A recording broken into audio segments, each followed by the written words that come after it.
Fala galera, tudo beleza? Vamos aí para mais uma aula. Essa daqui não é uma aula de química não, né? A gente vai falar de matemática. Antes de vocês falarem assim, Marcelão tá muito doido, mano. O que houve com o Marcelão? cara, a parada é o seguinte, eu identifiquei que tem muitos alunos que às vezes viram para mim e falam assim, Pô, Marcelo, tem uma determinada matéria, cara, eu não sei o que acontece.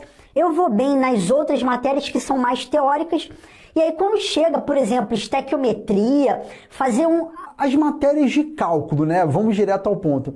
Essas matérias de cálculo, o pessoal fala assim, pô, eu não sou bom em química e tal, não entendo nada. Aí, a gente que não começou a dar aula na semana passada, veio aí ao longo dessa história, essa caminhada aí de professor de química aí dessas internet e nos cursos presenciais também, a gente identificou que o problema estava na base de matemática.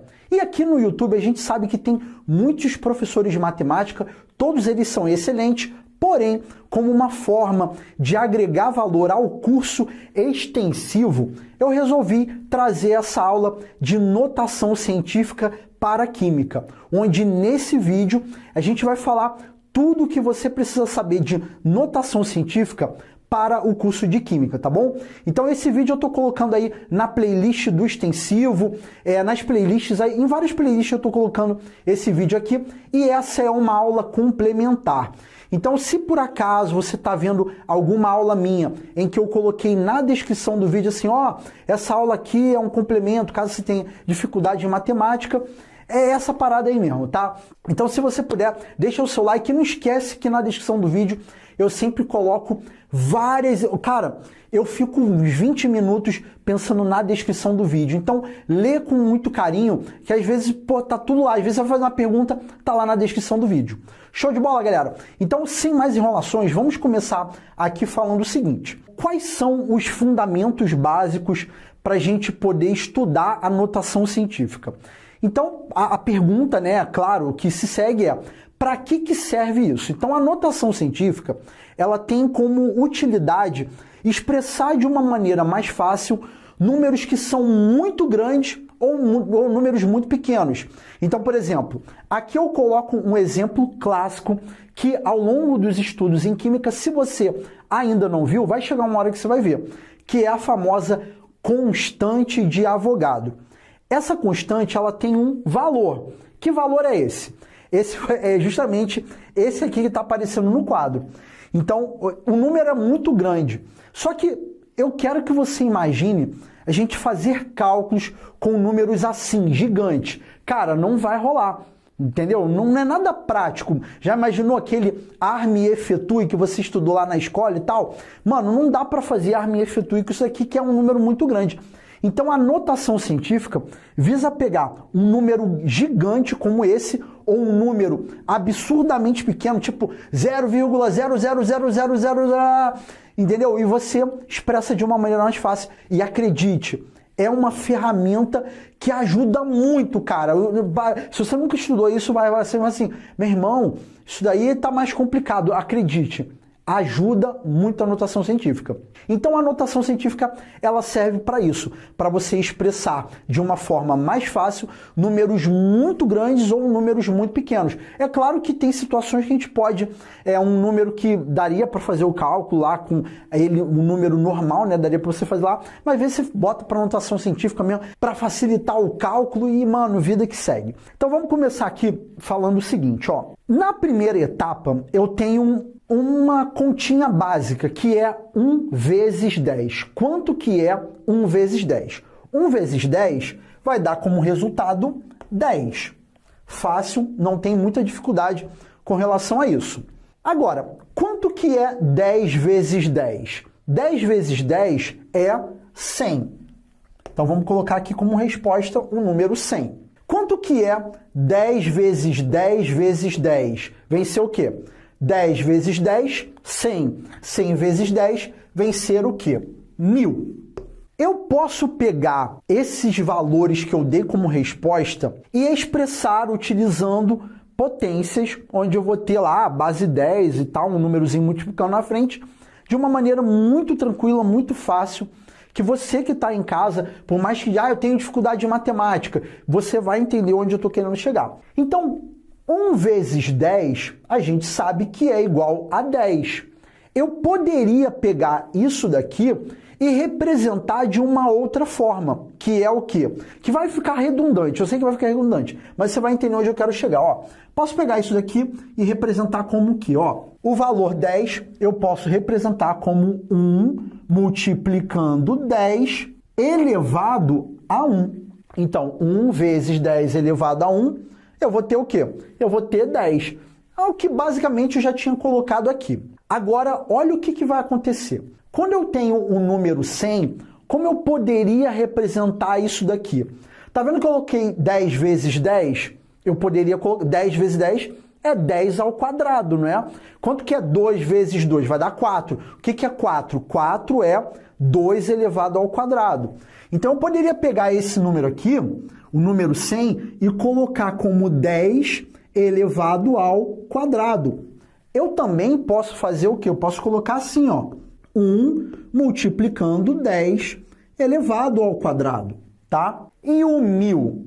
Tá vendo que eu tenho 10 vezes 10 vezes 10? Seguindo a linha de raciocínio aqui de cima, 10 vezes 10 vezes 10 é o quê? 10 elevado ao cubo. Analogia, 2 vezes 2 vezes 2 é o quê? 8. É a mesma coisa que 2 ao cubo, tá bom? Aqui vai ser também 10 ao cubo. Então, o que eu vou ter?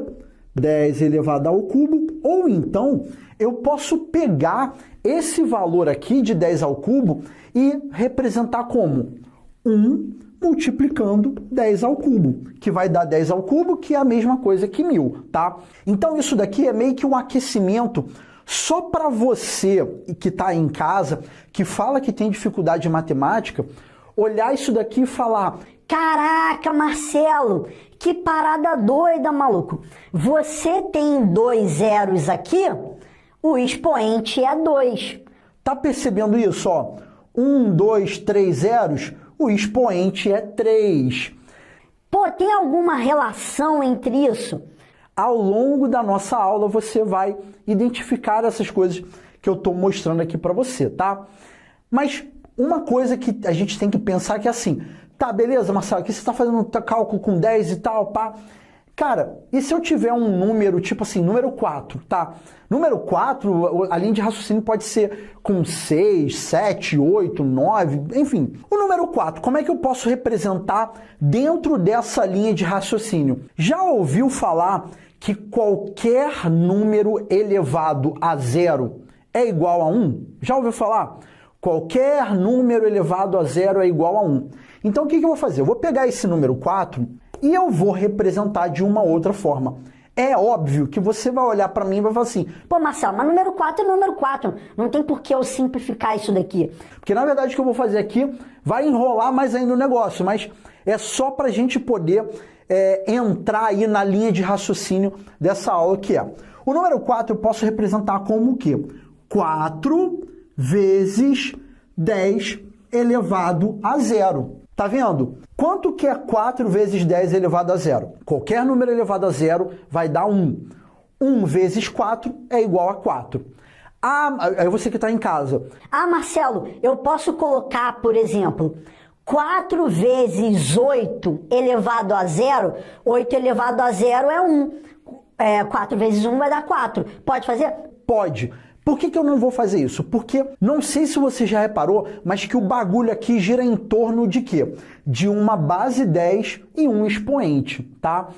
Então, só para vocês poderem entender qual é o esquema, esse número aqui gigante da constante de Avogadro, como que a gente trabalha dentro dessa linha de raciocínio que eu estou fazendo aqui? Dentro dessa linha de raciocínio, esse número gigante aqui, a gente representa como 6,02 vezes 10 elevado a 23.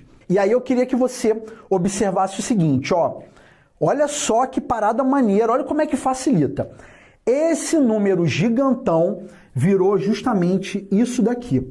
Agora vamos contar o número de zeros até chegar aqui nessa vírgula, né? Então a gente quer chegar nesse local aqui que eu estou colocando a seta. Então conta comigo, ó.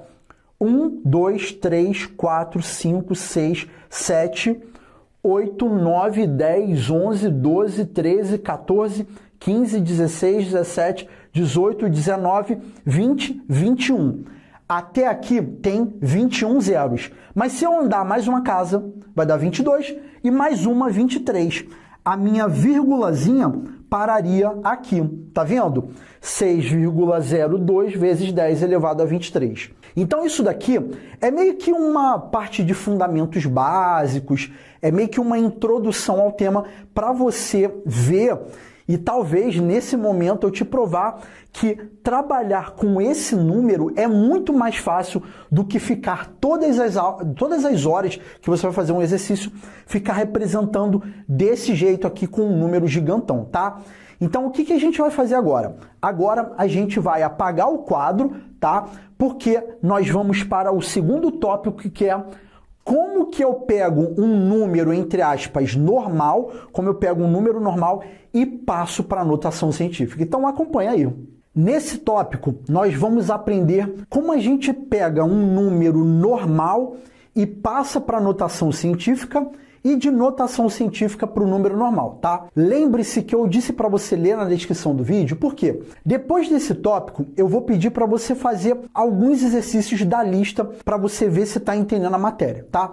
Então vamos lá. A gente precisa, inicialmente, fazer uma formalização para poder explicar como é que funciona ali a representação da notação científica. Então nós temos o seguinte: quando a gente pega um número e coloca em notação científica, o que cada coisinha é chamado. Então nós temos que o número que vem na frente da base 10, então, por exemplo, aqui, ó, esse 9,5 nós chamamos de mantissa, tá? Aí depois vem a base 10 e esse vem ser a ordem de grandeza.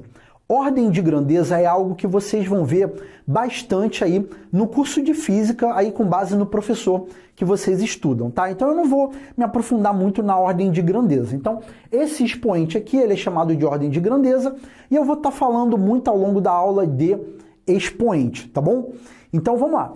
Agora que a gente já fez essa formalização, vocês já sabem o que é uma mantissa e o expoente, agora a gente vai começar a fazer o trabalho de pegar valores que são grandes ou pequenos e transformar em notação científica. Você que quer fazer uma prova de, sei lá, para medicina, engenharia, que vai ter prova discursiva, eu vou dar uma super dica para vocês, porque aqui tem uma parada da matemática. Eu deixo explicar, você vai entender o que eu estou querendo dizer.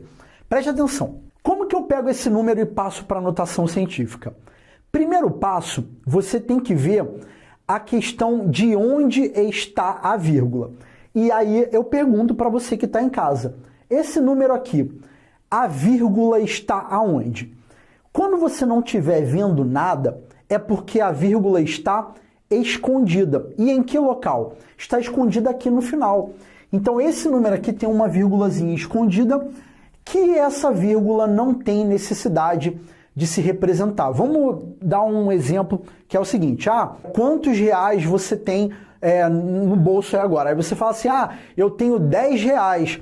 Você não fala que tem 10 reais, 0,00 centavos. Você não fala isso, tá?